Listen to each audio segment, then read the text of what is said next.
Why do I like the hammocks I have? Why do I love the Warbonnet Ridgerunner? Why do I love the Superior Gear Superior Hammock? Stick around, let's talk about it. What is going on, friends? Welcome back to the channel. My name is Rob Pelton, and if you're into the outdoor lifestyle, backpacking, bike packing, that sort of stuff, then you have found your people. Today, we're talking about the two hammocks that I've been using for a while now.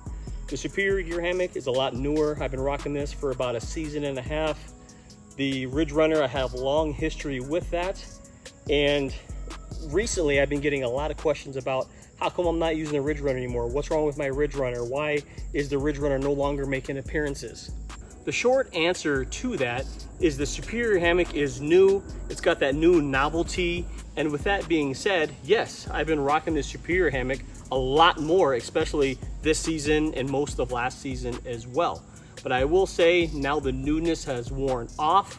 Now it's time to really talk about what should I be taking in the woods with me? What do I like better? Before we answer that, let's take a look at these hammock systems. Let's talk about exactly what we are comparing here.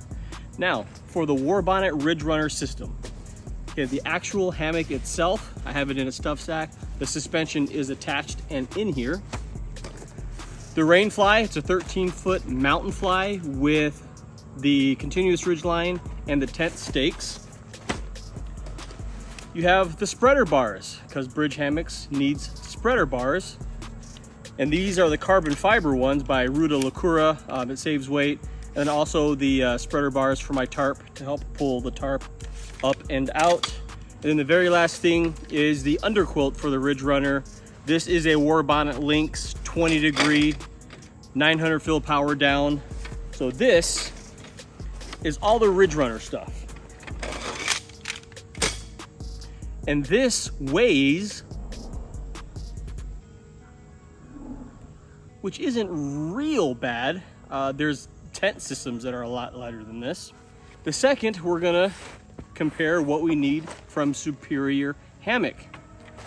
Rainfly. The Rainfly is actually made by UGQ. It's a 12-foot hex tarp. The continuous ridge line and stakes are in here. And the actual hammock itself, it is a 30 degree rated insulation, 900 fill power, just like the Warbonnet underquilt.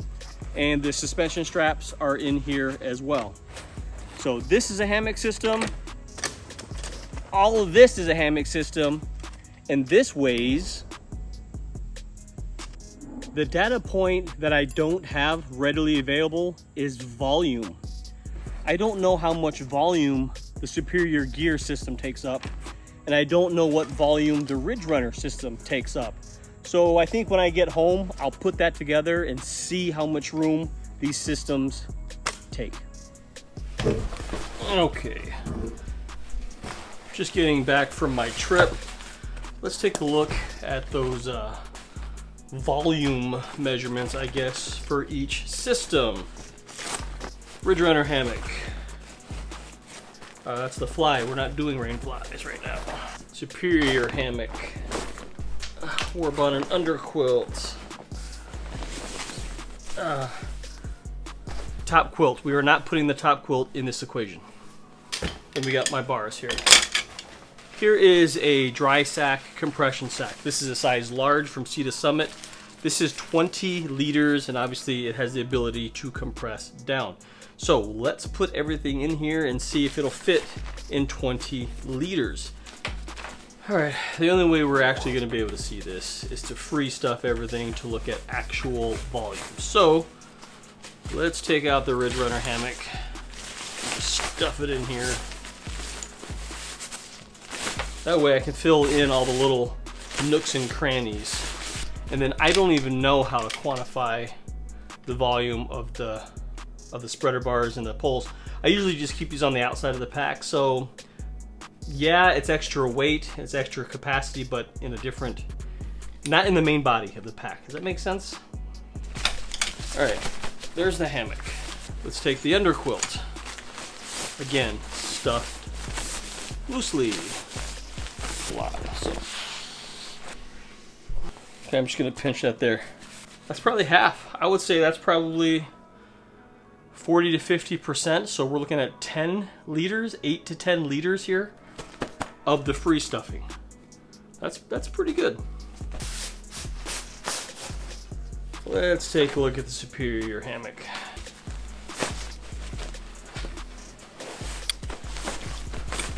Now keep in mind the down fill in the Superior Hammock is a 900 fill power, which is a very, very compressible, probably the most compressible down.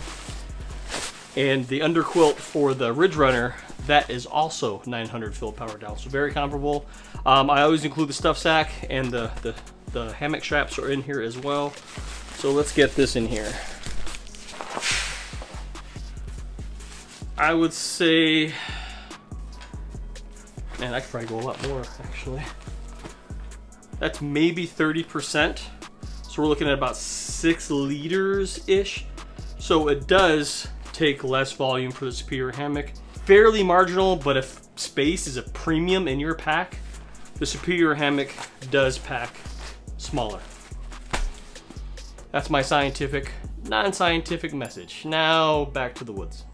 There is a huge difference in setup time and ease. Now, in my opinion, the Superior gear system is much faster and much easier to put up. The Ridgerunner is a little bit more involved. But how long does it actually take? Let's find out. I'm going to start with the Warbonnet Ridgerunner. I am not going to include the Rainflies. I'm just going to do the hammocks themselves. Set stopwatch. Oh, crap, it worked. Here we go.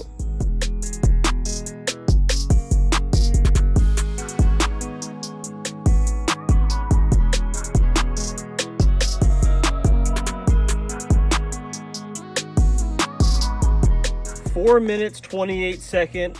Call it 4 minutes, 30 seconds. That includes the underquilt as well. And of course, you know, strain up the bug net and things like that. That's not too bad. Less than 5 minutes. Not too bad, I'll take that. Now we're gonna roll on the Superior Hammock.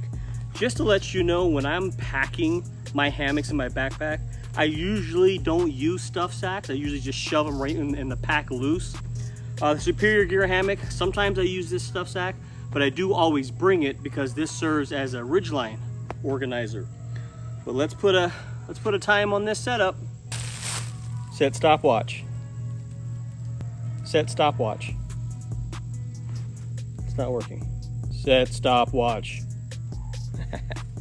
Here we go.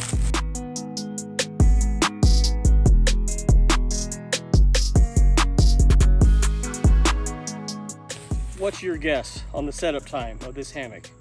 The suspension is not attached to the Superior gear. They are whoopee slings, so I put one suspension on, hook another suspension on, connect the hammock, roll it out, connect it again. 1 minute, 59 seconds. Call it 2 minutes. 2 minutes. These hammocks are so vastly different. Yes, they're both hammocks. Yes, you both lay in them, but they are built different. They lay different. They feel different. They're just different, but in a good way. Let's talk about the Warbonnet Ridgerunner Hammock really quick. This is considered a bridge hammock, meaning you need these spreader bars to bridge this gap to spread out the hammock.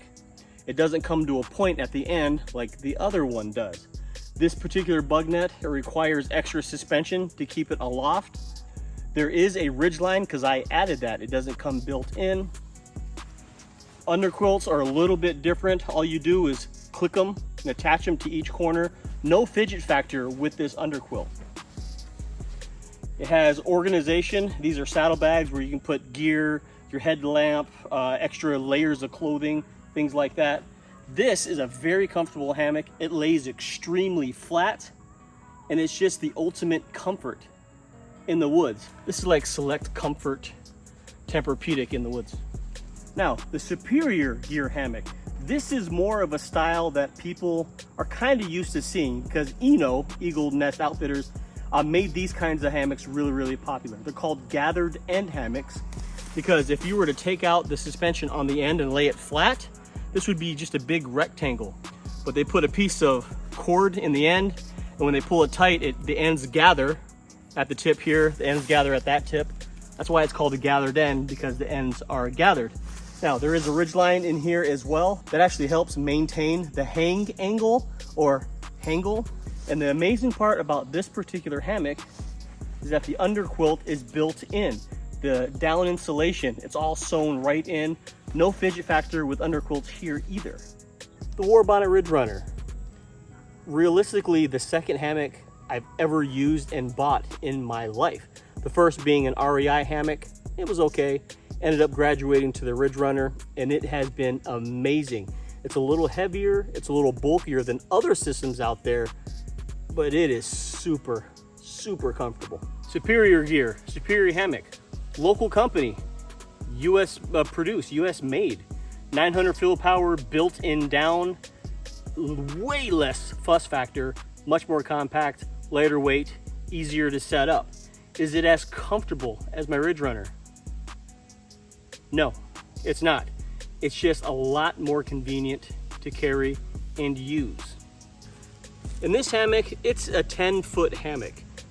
In hindsight, I probably should have got an 11-footer. I think I would be able to lay a little flatter in it, but it is comfortable enough to sleep in, especially if I'm looking to go as lightweight and as compact as possible in my gear loadout. So this hammock serves its purpose really, really well. Not only that, you can also add to its warmth because Superior Gear sells additional underquilts that literally just snap onto this so you can stack quilts, bringing your temperature rating down to well below zero. The Ridgerunner has its quirks as well. It being a bridge hammock, it tends to feel a little tippier.